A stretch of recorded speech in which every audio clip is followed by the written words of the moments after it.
வாழ்க்கையை நகர்த்த சிரமப்படும் மக்கள், வாழ்க்கையோடு போராடிக் கொண்டிருக்கும் சோகம், கை கொடுக்கக்கூட யாருமே இல்லையே என்ற கலக்கத்தில் தவிக்கும் மனம், வாழ்க்கையிலிருந்து கைவிடப்பட்டவர்களுக்கு வாழ்வின் இருளை நீக்கி ஒளி கொடுக்கும் தூய சுடர் இறைவன். பரந்து விரிந்த இந்த இந்திய நிலப்பரப்பு பல ஆன்மீகவாதிகளையும் யோகிகளையும் கண்டுள்ளது.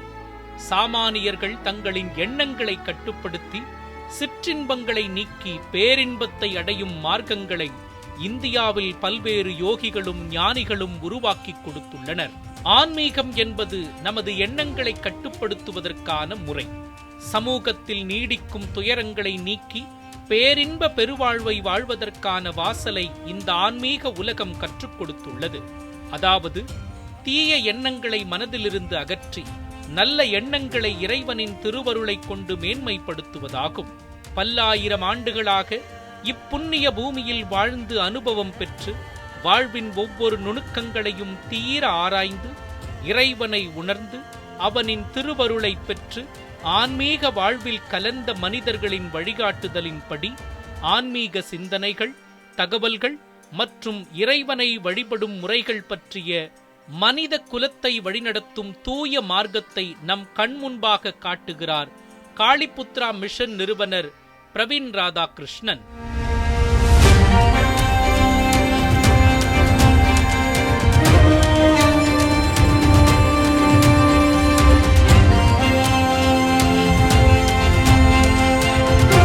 காளிபுத்ரா மிஷனில் ஆன்மீகம் என்பது விடியல் பிரார்த்தனைகள் அல்லது கோயில் படிக்கற்களில் உட்பட்டது மட்டுமல்ல, நாள் முழுவதும் செய்யப்படும் தினசரி வாழ்க்கை தேர்வுகளில் உள்ளது. ஸ்ரீ பிரவீன் ராதாகிருஷ்ணன் வழிகாட்டுதலில் சேவை, நேர்மை, பக்தி மற்றும் சாதனா ஆகியவற்றால் நம் வாழ்க்கை நிரப்பப்படும் போது அன்றாட வாழ்க்கையே ஒரு புனிதமான நடைமுறையாக இருக்க முடியும் என்று மிஷன் கற்பிக்கிறது. பசித்தவர்களுக்கு உணவளிப்பது முதல் பசுக்கள், நாய்களை பராமரிப்பது மற்றும் இலவசமாக சத் சங்கங்களை நடத்துவது வரை ஒவ்வொரு முயற்சியும் ஒவ்வொரு உயிரினத்திலும் உள்ள தெய்வீகத்திற்கு சரணடைந்து தன்னலமின்றி செய்யப்படும் சாதாரண செயல்கள் வழிபாட்டு செயல்களாக மாறும் என்ற நம்பிக்கையை பிரதிபலிக்கிறது. அன்றாட வாழ்க்கை வழியே இறைவனை அடைய முடியும் என்பதற்கு எடுத்துக்காட்டாக காளிபுத்ரா மிஷன் பக்தியில் வேரூன்றிய ஒரு சிறந்த சமூகமாக வடிவமைக்கப் பெற்றுள்ளது. கர்ம யோகம் ஒருவரின் விதிக்கப்பட்ட வாழ்க்கை கடமைகளை செய்து தெய்வீக அன்னை காளியின் நாமத்தை இதயத்திலும் மனதிலும் சுமந்து ஆன்மீக பாதையில் பக்தி மார்க்கம் வழியே ஒருவர் முன்னேறுகிறார். வாழ்க்கையை துறப்பது என்பது தீர்வல்ல, மாறாக ஆசைகளை அடைவதுதான், அடைந்த பின்னர் அதை துறப்பதுதான் உயர்ந்த உணர்தல் நிலைகளுக்கு நிச்சயமாக வழிவகுக்கும் பாதை. இது காளிபுத்ரா மிஷனால் எல்லா வகையிலும் பொதிந்துள்ள ஸ்ரீ பிரவீன் ராதாகிருஷ்ணனின் முக்கிய போதனையாகும். தெய்வீக அன்னை ஆத்ய மகாகாளியின் பெயரை பரப்புவதற்கும் தூய ஒழுக்கம் மற்றும் மனமுருகிய பக்தியால் இயக்கப்படும் சக மனிதர்கள் தங்கள் பிறப்பின் உண்மையான நோக்கத்தை உணர உதவுவதற்கும் தனது வீட்டில் உள்ள கர்ப்ப கிரகத்தில் இருந்து ஒருவரின் கடின உழைப்பிலிருந்து காளிபுத்ர மிஷன் தொடங்கியது. இன்றைய காளிபுத்ர மிஷன் என்னவாக இருக்கிறது என்பதற்கு இவர்தான் கருவூலம். அது வேறு யாருமல்ல, ஸ்ரீ பிரவீன் ராதாகிருஷ்ணன் அவர்கள்தான். எந்த ஒரு மக்கள் செல்வாக்கும் ஆதரவும் இல்லாமல், எந்த ஒரு வெளி தாக்கமும் இல்லாமல் தனது 13 வருட சாதனாவிலிருந்து பெற்ற அறிவை பகிர்ந்து கொள்ளும் நோக்கத்துடன் ஸ்ரீ பிரவீன் ராதாகிருஷ்ணன் அவர்கள் தனது யூடியூப் சேனலில் வீடியோக்களை வெளியிடத் தொடங்கினார். இது அறியாமையால் இருப்பவர்களுக்கு உதவவும், கட்டணம் மூலம்தான் ஒருவர் உயரிய ஆன்மீக அறிவை அடைய முடியும் என்பதை தகர்த்திருக்கிறது. கட்டணம் வாங்கி மக்களுக்கு தவறான வழிகாட்டிகளால் அவர்கள் தவறாக வழிநடத்தப்படுவதை தடுக்கவும், பணம் உள்ளவர்களால் மட்டுமே ஆன்மீகத்தை அடைய முடியும் என்ற கருத்தை தடுக்கவும் ஸ்ரீ பிரவீன் ராதாகிருஷ்ணனின் வீடியோக்கள் உதவின. இங்கு அவர் யூடியூப் போன்ற ஒரு தளத்தில் அனைத்து அறிவையும் இலவசமாக வழங்கி வந்தார். பூஜ்ஜியத்திலிருந்து தொடங்கிய இந்த சேனல் தற்பொழுது சுமார் 40,000 சந்தாதாரர்களை கொண்டுள்ளது. சேனலில் 383 வீடியோக்கள் இடம்பெற்றுள்ளன. ஒவ்வொன்றும் அன்றாட வாழ்க்கை சவால்களை சமாளிப்பதில் இருந்து மோட்சத்தை அடைவது வரை எல்லா வாழ்க்கை பாடங்களையும் வழங்குகின்றன. இது இளைஞர்கள் முதல் பெரியவர்கள் வரை கூட்டத்தை ஈர்க்கிறது. அதே நேரத்தில் அவர் தனது முகநூல் பக்கத்தில் தெய்வீக அன்னை ஆத்ய மகாகாளியின் அற்புதமான எழுத்து, உள்ளடக்கம் மற்றும் படங்களையும் ஆர்வம் உள்ளவர்களுக்கு ஆன்மீக வழிகாட்டுதலையும் பகிர்ந்து வருகிறார். ஆன்மீகம் குறித்த அவரது பார்வை புத்துணர்ச்சியூட்டும் வகையாகவும் பாரம்பரிய முறைகளிலிருந்து தனித்துவமான பாதையையும் வழங்குகிறது. தெய்வீகம் உங்களுக்குள் இருப்பதாக கூறும் இந்த பாதை 5வது தலையின் பாதை. தெய்வீக அன்னை ஆத்ய மகாகாளியை நோக்கிய முயற்சியை பைரவர் வழிநடத்தி பாதுகாக்கும் பாதை. ஆரம்பத்தில் ஒருவரின் முயற்சியால் மட்டுமே யூடியூப் மற்றும் ஃபேஸ்புக் இயங்கி வந்த நிலையில் அறிவை பரப்புவதற்கும் அதை வெகு தூரம் எடுத்து செல்லவும் விரிவாக்கம் தேவைப்பட்டது. இப்போது ஸ்ரீ பிரவீன் ராதாகிருஷ்ணனின் போதனைகளால் நேர்மறையான தாக்கத்தை அனுபவித்த மக்கள் இதற்காக அழைக்கப்பட்டனர். தெய்வீக அறிவை பரப்புவது என்னும் ஒரு பொதுவான இலக்கின் கீழ் மக்கள் கூடி வந்தனர்.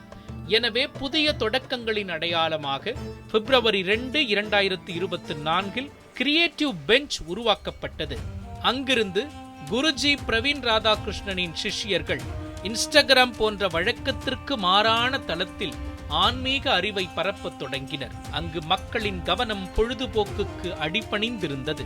அதை தகர்க்கும் விதமாக தெய்வீக நாமம் மற்றும் கல்வி அங்கும் பகிரப்பட்டது.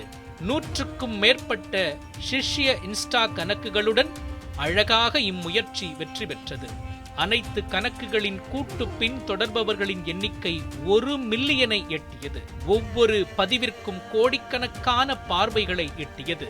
கோராவில் எழுத்து வடிவம் வழியே ஆன்மீக கல்வி பகிரப்பட்டது. சுமார் 50,000க்கும் மொத்த கோரா பார்வைகளுடன் அங்கும் காலிபுத்திரம் மிஷன் வெற்றியை கண்டது. 10,000 பின் தொடர்பவர்கள் கொண்ட ஒரு வாட்ஸ்அப் சேனலும் இயக்கப்பட்டது. அங்கு தினசரி ஆன்மீக அறிவு பகிரப்பட்டது.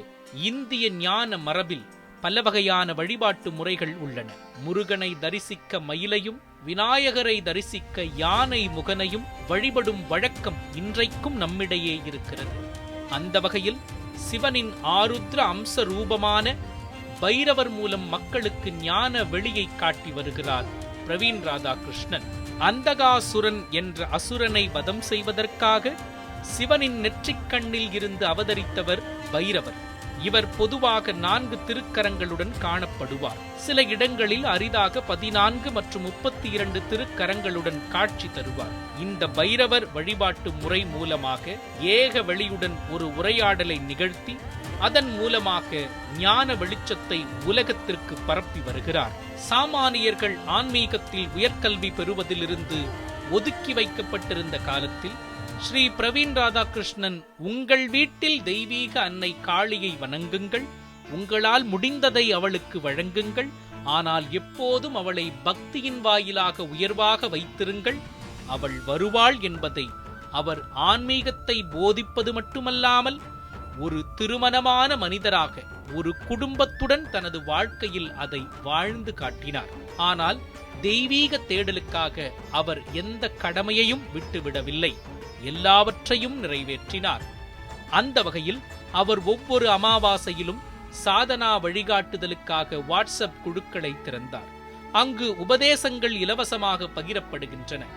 எந்தவித எதிர்பார்ப்பும் இல்லாமல் ஒருவருக்கு தேவையான ஒரே தேவை பக்தி மட்டுமே, வேறு எதுவும் இல்லை என்பதை கருத்தில் கொண்டு சாதனா குழுக்கள் ஒரு குழுவாக தொடங்கி இப்போது ஒவ்வொன்றிலும் சுமார் 1000 உறுப்பினர்களை கொண்ட 5 குழுக்களாக உள்ளன. மொத்தம் 5000 சாதகர்களை கொண்டுள்ளது. இணையத்துள் வெற்றியை கண்ட காலிபுத்திர மிஷன் இப்போது நேர்களத்தில் இறங்கியது. சத் சங்கங்கள் வாயிலாக இறங்கியுள்ளது. ஏனெனில் அதிகமான மக்களை சென்றடைய முடியும். எனவே நுழைவு கட்டணமின்றி இலவசமாக நடத்தப்பட்டது. அங்கு ஒவ்வொரு உண்மையான இதயத்தின் தேடலும் தாகமும் தணிக்கப்பட்டது. முதல் சத் சங்கம் பெங்களூருவில் அக்டோபர் 4, 2025 அன்று 500 பங்கேற்பாளர்களுடன் நடைபெற்றது. பரபரப்பான நகரம் ஒரு ஆடிட்டோரியத்தில் கூடியது.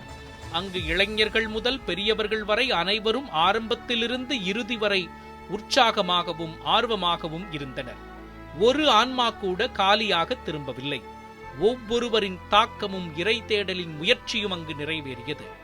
மகிழ்ச்சியான திருப்தியான புன்னகைகள் எங்கும் நிறைந்து காணப்பட்டன. ஸ்ரீ பிரவீன் ராதாகிருஷ்ணனின் காந்த ஈர்ப்பை அதில் கலந்து கொண்ட அனைத்து பங்கேற்பாளர்களும் நேரடியாக உணர்ந்து அவரின் அறிவை பகிர்ந்து கொண்டனர். Time has to kill itself, right? Only then you will be able to rise from it as Kali. So TikTok, like the heart got slapped up. It is all Mahakala and Kali only. அதைத் தொடர்ந்து 2025 October 12ஆம் தேதி தானேயில் சுமார் 300 பங்கேற்பாளர்கள் மற்றும் ஆன்மீக ஆர்வமுள்ள இளைஞர்களுடன் சத் சங்கம் ஏற்பாடு செய்யப்பட்டது. Detach from the goals. Do the job. You put your own 10 things in front of. Have a table and place the 10 things that you desire for. You desire to have Thar rocks. You have to attain it. There is no way that you can get over that by training your mind that your mind does not exist. Desire does not exist. aa jaoge. Mind also exists, desire also exists, and you will be back.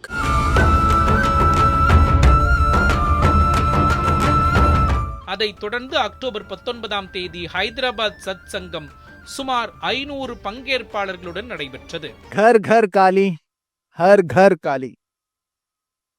This is the breath of Kali Putra mission.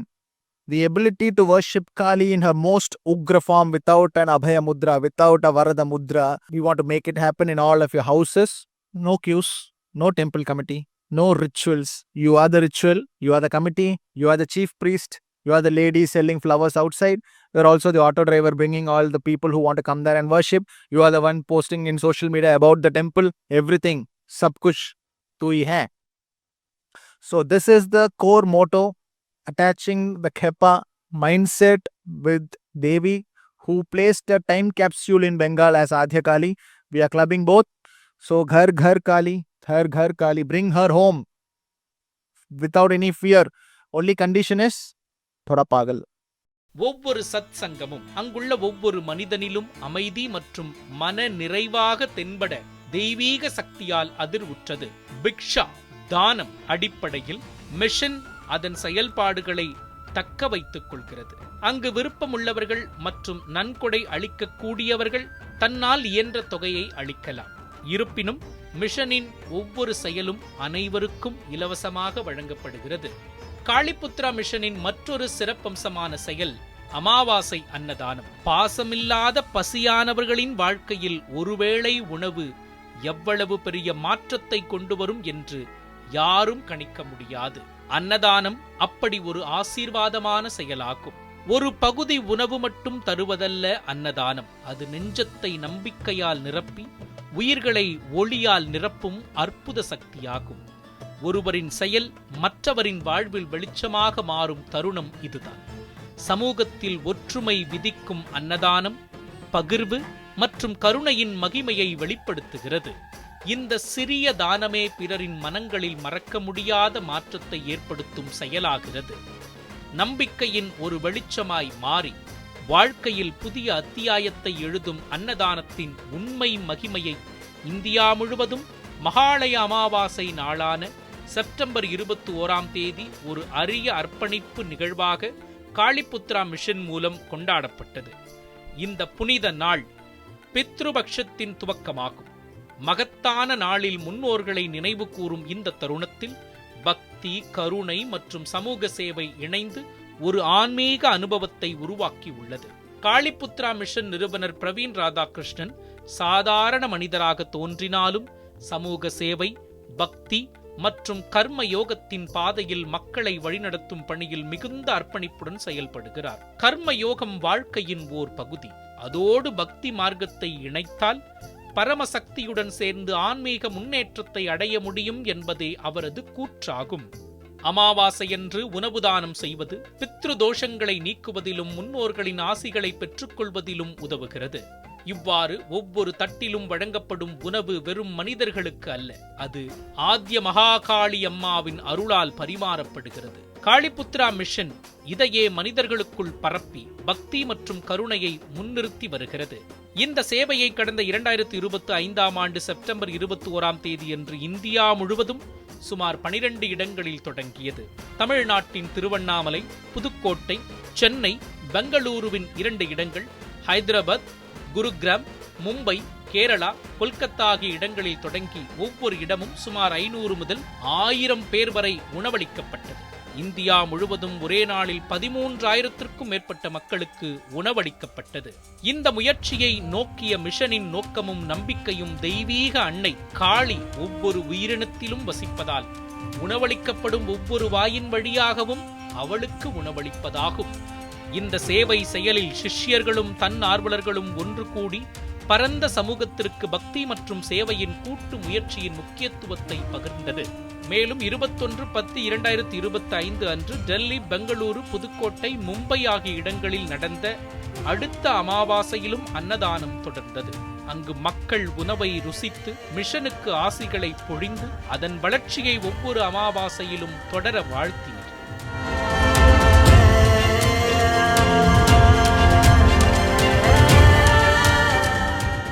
காளிபுத்ரா mission உருவாக்கிய சமூக தாக்கத்தை அது மக்களின் வாழ்க்கையில் ஒரு உறுதியான மாற்றமாக காணலாம். மேலும் சேனலை பார்ப்போர் முதல் ஆர்வமுள்ள தன்னார்வலர் வரை, அர்ப்பணிப்புள்ள சிஷ்யர்கள் வரை ஒவ்வொருவரும் ஏதோ ஒரு வகையில் பயனடைந்து ஸ்ரீ பிரவீன் ராதாகிருஷ்ணனின் போதனைகள் மூலம் தங்கள் வாழ்க்கையை மாற்றியுள்ளனர். அன்புடன் நிகழ்வில் ஈடுபட்ட தன்னார்வலர்கள் அந்த நிகழ்வின் ஆன்மீக பரிமாணத்தை உணர்ந்தனர். ஒவ்வொரு நபரும் உணவை பகிர்ந்தபோது அது நேரடியாக ஆத்ய மகாகாளியம்மாவின் அருளின் பிரதிபலிப்பாக இருந்தது. ஒவ்வொரு இடத்திலும் மக்கள் மனதில் ஆன்மீக உணர்வு உருவானது. இது நிகழ்வின் உண்மை சக்தியாகும். இது உணவு தானத்தின் ஆன்மீக புண்ணியம் மற்றும் சமூக சேவையின் உண்மையை வெளிப்படுத்தியுள்ளது. இந்த அமாவாசையன்று ஒவ்வொரு இடத்திலும் ஒவ்வொரு தட்டிலும் தெய்வீக தாய் காளி உணவாக வந்து அன்னதானத்தை தொடங்கியவர்களின் குடும்பங்களை வலுப்படுத்துவார்.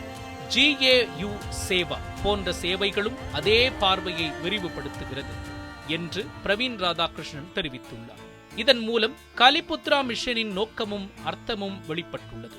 இந்த நிகழ்வு பக்தி, கருணை மற்றும் சமூக சேவையின் உண்மையான அர்த்தத்தை மக்கள் மனதில் எழுப்பியது. மிஷன் சமூகத்தில் ஒற்றுமை மற்றும் இரக்கத்தை வலுப்படுத்தும் முன்னோடி முயற்சியாக இருக்கிறது. ஸ்ரீ பிரவீன் ராதாகிருஷ்ணனின் தொடர்ச்சியான போதனைகள் தெய்வத்தை உள்ளே தேடுவதும் அவரது போதனைகளைப் போலவே வீட்டில் காளியை வழிபடுவதற்கு ஏற்ப காளிபுத்ரா மிஷன் 10,001 காளி சிலைகள் மற்றும் அதற்கும் மேற்பட்டவற்றை வீடுகளிலும் சமூக இடங்களிலும் வைக்க வேண்டும் என்ற கனவை கொண்டுள்ளது. அங்கு பக்தி மட்டுமே உயர்வாக நிலவும் இடங்களில் இந்த சிலைகள் வைக்கப்பட வேண்டும். இவ்வாறு இந்த கனவின் முதற்கட்டமாக இந்தியா முழுவதும் 5 இடங்களில் 5 சிலைகள் பிரதிஷ்டை செய்யப்பட்டுள்ளன. இந்த அற்புதமான முயற்சிக்காக ஒரு சிஷ்யர் முன்வந்தார். ஸ்ரீ பிரவீன் ராதாகிருஷ்ணனின் வழிகாட்டுதலின் கீழ் 1 வார காலத்திற்குள் பணிகள் நடக்கத் தொடங்கியது. மும்பையில் ஒரு இடம் கண்டுபிடிக்கப்பட்டது. அங்கு உடைந்த காளி சிலையுடன் ஒரு தீவிர காளி பக்தர் பண கஷ்ட சூழ்நிலையால் சிலையை மாற்ற முடியாமல் அவதிப்பட்டு வந்தார். ஓர் அம்மை. அவர் கண்டுபிடிக்கப்பட்டு அவருக்கு புதிய சிலை மிக அற்புதமான வடிவமான ஆத்ய மகாகாளியின் வடிவில் தர முடிவெடுக்கப்பட்டது. இதுவும் இவர்கள் இலவசமாகத்தான் செய்கிறார்கள். 3 நாட்களுக்குள் அவரது சிலையை உருவாக்குவதற்கான கல் திருவண்ணாமலையின் தெய்வீக மலைகளிலிருந்து பெறப்பட்டது. மேலும் ஸ்ரீ பிரவீன் ராதாகிருஷ்ணனின் வழிகாட்டுதலின் கீழ் ஒரு சிலை செய்யப்பட்டது. மேலும் அர்ப்பணிப்புள்ள சிஷ்யரின் முழு மன உறுதியுடன் அவர் திருவண்ணாமலையிலிருந்து மும்பைக்கு சிலையை வைக்க சாலை வழியாக பயணித்து இடத்தை அடைந்தார். இது ஒரு எளிதான காரியம் அல்ல. ஆனால் தாய் காளி மற்றும் குருவின் அருளால் சிஷ்யர் சிலையை வெற்றிகரமாக வைத்தார். சமூக மக்கள் அவளது வருகை கண்டு மகிழ்ச்சி அடைந்தனர். அங்குள்ள ஒவ்வொரு ஆன்மாவும் தாயின் இருப்பில் மகிழ்ச்சி அடைந்தது. அதைப் போலவே 10,001 சிலைகளின் கனவு ஒவ்வொன்றாக வடிவம் பெறத் தொடங்கியது. ஒவ்வொரு இடமும் ஒரு தெய்வீக விருப்பமாக தோன்றத் தொடங்கியது. அடுத்த இலக்கு தமிழ்நாட்டின் கடலோர நகரமான குலசேகரப்பட்டினம் ஆகும். இது காளி ஆட்டம் மற்றும் தெய்வீக அன்னையின் வழிபாட்டிற்கு மிகவும் பிரபலமானது. அடுத்த இடம் துடிப்பான ஹைதராபாத் நகரம். அருணாச்சல மலைகளிலிருந்து பெறப்பட்ட கல் மற்றும் குறுகிய காலத்தில் முடிக்கப்பட்ட சிலையுடன் சிஷ்யர்களின் அர்ப்பணிப்பு முயற்சியால் அவள் ஒரு சிறிய சன்னதியில் அழகாக வைக்கப்பட்டாள். அங்கு முன்பு ஒரு காளி புகைப்படம் வழிபடப்பட்டிருந்தது. இப்போது ஒரு சிலையாக மாற்றப்பட்டது. அங்கு வாழ்ந்து வரும் மக்கள் அவளின் வருகையை மகிழ்ச்சியுடன் கொண்டாடினர். இவ்வாறு அடுத்த நிறுத்தம் அன்னை காளியின் வழிபாட்டிற்கு பிரசித்தி பெற்ற வங்காள நிலமாகும், வெஸ்ட் பெங்கால். உள்ளூர் சமூகத்தின் உதவியுடன் இரவும் பகலும் இடைவிடாத முயற்சிகள். ஸ்ரீ பிரவீன் ராதாகிருஷ்ணனின் வழிகாட்டுதலின் கீழ் இந்த எல்லா இடங்களிலும் அவளை வைத்த ஒரு அர்ப்பணிப்புள்ள சிஷ்யரின் முழுமையான விருப்பத்தால் இங்கும் அவள் சிலை மிகவும் சிறப்பாக வைக்கப்பெற்றது.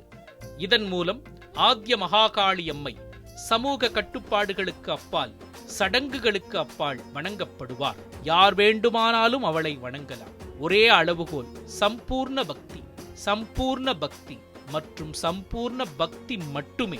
அனைத்து சிலை ஸ்தாபனாக்களும் ஸ்ரீ பிரவீன் ராதாகிருஷ்ணனின் யூடியூப் சேனலில் சேசிங் காளி முயற்சி என்ற பெயரில் ஆவணப்பட வடிவில் வெளியிடப்பட்டுள்ளன. உலகத்தை மாற்றுவது தன்னை மாற்றுவதிலிருந்து தொடங்குகிறது. அதைத்தான் காளிபுத்ரா மிஷன் இன்று நமக்கு கற்பிக்கிறது. இப்போது அவளது பக்தர்களின் வீடுகளில் வைக்க திட்டமிடப்பட்டுள்ள சிலைகள் மற்றும் இடங்கள் அவளின் முடிவிற்கு ஏற்ப வைக்கப்படும். ஸ்ரீ பிரவீன் ராதாகிருஷ்ணனின் ஒவ்வொரு வீட்டிலும் காளியை வைக்க வேண்டும் என்ற கனவு அவரது சிஷ்யர்களின் முயற்சியால் நிறைவேறுவதால், காளிபுத்ரா மிஷன் முன்னோக்கி செல்வதால் கனவு நிறைவேற இனி வெகு தொலைவு இல்லை.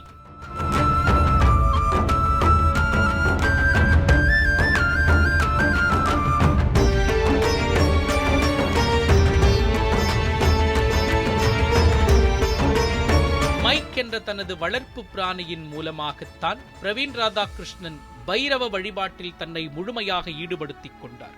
அதாவது பைரவா என்ற பெயரை முதலில் மைக் மூலம்தான் அவர் கேட்டதாக கூறியுள்ளார். தான் உயிருக்கு இணையாக வளர்த்த அந்த செல்ல பிராணியான மைக் உயிரிழந்த பொழுது அதனை அடக்கம் செய்வதற்காக சுடுகாட்டில் இருந்தபோதுதான் ஸ்ரீ பிரவீன் ராதாகிருஷ்ணனை தனது குடும்ப வீட்டில் இருந்து செல்ல பிராணி வெளியேற்றியதாக கூறுவார்.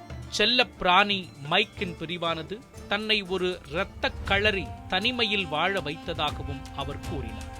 அந்த புள்ளியில்தான் கால பைரவரின் ஆருத்ர தரிசனம் ஸ்ரீ பிரவீன் ராதாகிருஷ்ணனுக்கு கிடைத்தது.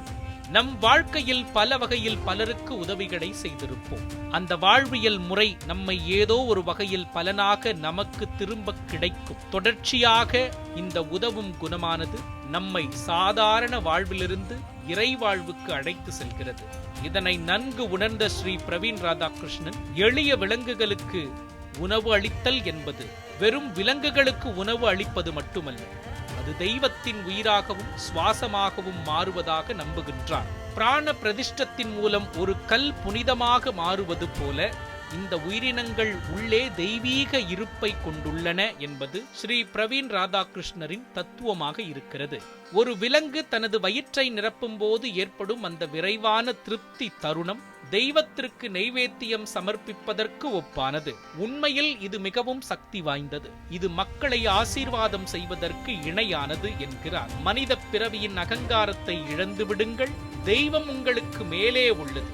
சாதனாவின் எல்லைக்குள் நீங்கள் உணவளிக்கும் விலங்குகளுக்கும் உங்களுக்கு மேலே உள்ளன.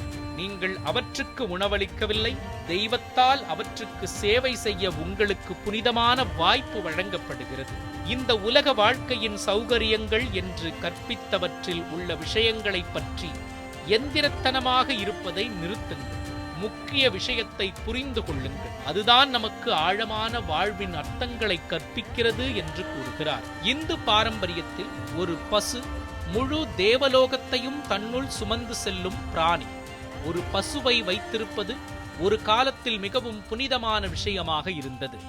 ஆனால் இன்று நவீனமயமாக்கல் மற்றும் இன்ஸ்டன்டாக பொருட்கள் கிடைப்பதால் வணிக நோக்கங்களுக்காக அதிக லிட்டர் பால் உற்பத்தி செய்யும் பசுக்களின் இனத்திற்காக இந்திய இன பசுக்கள் மாற்றப்பட்டுள்ளன.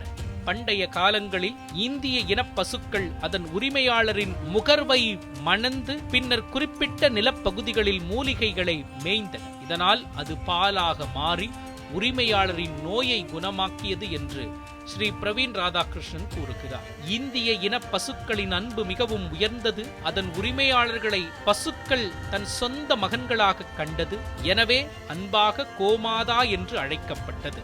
இந்திய இன பசுக்களுக்கு உணவளிப்பதும் அவற்றை பாதுகாப்பதும் ஸ்ரீ பிரவீன் ராதாகிருஷ்ணனின் தீவிர முயற்சிகளில் ஒன்றாகும். காராம்பசு என்ற அரிய இனமான இந்திய காளை, அதுவும் ஒரு முழு கருப்பு நிற காளை. இந்த இந்திய இன பசு மற்றும் அழகான ஒரு கன்றை இவர் வைத்திருக்கிறார். காளை கம்பீரமான திமிலை கொண்ட சிவபெருமானின் வாகனம் என்பதால் ஸ்ரீ பிரவீன் ராதாகிருஷ்ணன் கூறுகையில், காளை உங்களை நேராக பார்க்கும் போது, நீங்கள் காளையின் கொம்புகள் வழியாக அதன் திமிலை பார்க்கும் போது, அது சுமந்து செல்லும் திமிலானது சிவலிங்கத்தைப் போல் காட்சியளிக்கிறது. எனவே சிவனின் வாகனமான நந்தீஸ்வரர் உண்மையான உயிருள்ள சிவலிங்கம் என்று அவர் கூறுகிறார்.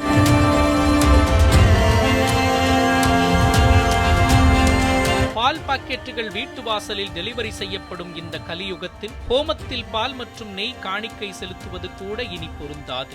ஏனெனில் அதை பெற எந்த முயற்சியும் இல்லை. ஒரு பசுவை வைத்திருப்பவர் அதை கவனித்துக் கொள்வது, சாணத்தை சுத்தம் செய்து பசுவை பராமரிக்கும் வலியை ஏற்றுக்கொள்கிறார். கன்றுக்குட்டி அதற்கு தேவையான முதல் பாலை குடித்துவிட்டு பின்னர் பாலை எடுத்து நெய்யை தயாரித்து ஹோமத்தில் வழங்கட்டும். அது சத்யுகத்தில் செய்யப்பட்டது போல மிகவும் பிரசித்தி பெற்றது. அந்த ஹோமம் பயனுள்ளதாக இருக்கும். ஆனால் நாம் கலியுகத்தில் வாழ்கிறோம். அனைத்து சடங்குகளும் சரிந்து அதன் உண்மையான சாராம்சத்தில் குறைந்து வருகின்றன. எனவே பசுவுக்கு சேவை செய்வது ஒரு எளிய வாழைப்பழத்தை அதற்கு உணவாக அளிப்பது முதல், அல்லது ஒரு பை மாட்டு தீவனத்தை வழங்குவதாகவோ எந்த வடிவத்திலும் ஒருவர் தெய்வீக அருளை அடைய உதவுகிறது. ஸ்ரீ பிரவீன் ராதாகிருஷ்ணன் அவர்களின் ஆன்மீக குருவாக இருப்பதன் அன்பிற்காக பணத்தை நன்கொடையாக எவரேனும் வழங்க விரும்பினால் எனக்கு பணம் கொடுக்க வேண்டாம் என்று அவர் மறுக்கிறார். அதற்கு பதிலாக என் பசுக்களுக்கு உணவளிக்கவும் அவை குருவிற்கு சிஷ்யர் அளிக்கும் காணிக்கையாகும். கர்ம சுழற்சியை நிறைவு செய்யும். அவர் தன் சொந்த கல்வி மற்றும் வேலை மூலம் நன்றாக உள்ளேன், எனக்கு என் வாழ்க்கைக்கு பணம் வேண்டாம் என்று கூறுகிறார். அதற்கு பதிலாக அவர் தெய்வீக நாமத்தை பரப்புவதிலும் பிக்ஷையாக விருப்பத்துடன் பங்களிப்பவர்கள் அளிக்கும் நிதியுடன் அவர் மிஷன் பணிகளை தொடர்வதில் கவனம் செலுத்துகிறார். வெளிநாட்டு நாய் இனங்களுக்கு முக்கியத்துவம் அதிகரித்து வருவதாலும் இந்திய இனங்களின் மீதான ஆதரவு குறைந்து வருவதாலும் ஸ்ரீ பிரவீன் ராதாகிருஷ்ணன் பூர்வீக இந்திய நாய் இனமான ராஜபாளையத்தின் மகிமையை மீட்டெடுக்கும் தனது பயணத்தை தொடங்கினார். அவரது பணி கிட்டத்தட்ட 5 ஆண்டுகள் மற்றும் அதற்கும் மேற்பட்ட காலமாக உள்ளது. தமிழ்நாடு அத்தியாய பூர்வீக நாய் இன சிறப்பு சங்கத்தின் நிறுவனர், செயலாளர், ராஜபாளையம் திட்டத்தின் நிறுவனர், மதுரை மற்றும் மெட்ராஸ் நாய் கிளப்பின் வாழ்நாள் உறுப்பினர் என பல்வேறு பதவிகளில் பணியாற்றியுள்ளார். அவரது நாய்கள் சிறப்பு நிகழ்ச்சிகள் மற்றும் பல நிகழ்ச்சிகளில் பல சிறந்த இனங்களை வென்றுள்ளன. பீம் அவரது ராஜபாளையம் என்பது அறியப்பட்ட பெயர். இந்திய சாம்பியன் ஆன பீம் பல நாட்டு நாய் ஆர்வலர்களுக்கு தெரிந்த பெயராகும். ஸ்ரீ பிரவீன் ராதாகிருஷ்ணன் ராஜபாளையம் நாய்களின் தூய இனங்களை இனப்பெருக்கம் செய்வதிலும் தீவிரமாக ஈடுபட்டார். இந்த இனத்தின் பரம்பரை செழிக்க உதவுவதிலும் நாட்டு நாய்களுக்கு நாடு தழுவிய அங்கீகாரத்தை கொண்டு வருவதிலும் அவர் தீவிரமாக ஈடுபட்டார். அவரது முயற்சிகளுக்காக இந்திய நாய் வளர்ப்பு சங்கத்தால் பரவலாக பாராட்டவும் பெற்றார். பைரவர் வாகனம். நம் நாட்டு நாய்கள் இனத்தை பராமரிப்பது நம் எல்லோரின் கூட்டு கடமை. நாய்களுக்கு உணவளிப்பது மூலம் ஒருவர் பைரவர் அருளை பெறுகிறார் என்பது இவரது கருத்து. இந்த நாய்கள் நம் கலாச்சாரத்தின் ஒரு பகுதியாகவே இருந்து வருகின்றன. ஆனால் இன்னும் பல உலக நாடுகளுக்கு இந்த இனங்களின் சிறப்பு தெரியாமல்தான் இருக்கிறது. அதனால் 2026 ஜனவரி 31 முதல் ஒரு சர்வதேச நிபுணர்களின் குழு இந்தியா வர இருக்கின்றது. அவர்கள் நேரில் வந்து நம்முடைய இந்திய நாய் பிரிவுகளை ஆய்வு செய்து அந்த இனங்களுக்கு சர்வதேச அங்கீகாரம் வழங்கும் முக்கியமான கட்டத்தை இது அமைக்கிறது. சாதாரண மனிதனை ஜகத்தின் ஆன்மாவான இறைவனோடு இணைக்கும் பல்வேறு பக்தி போதனைகளை மக்களுக்கு அருளிக் கொண்டிருக்கிறார் காளிபுத்ரா மிஷன் நிறுவனர் பிரவீன் ராதாகிருஷ்ணன். எளிய மக்களும் இறையருள் பெறவும் வாழும் உயிர்களெல்லாம் இறைவனின் ரூபமாக இருக்கும் நிலையும் அடைய வேண்டும் என்பதுதான் இவரின் சேவை மனநிலை. பார்க்கும் பொருளிலெல்லாம் இறைவனின் ரூபமே காட்சியளிக்கிறது. பார்வையில் தெரியும் இந்த வையம் முழுவதுமே இறைவனின் சாட்சியாக தெரிகிறது.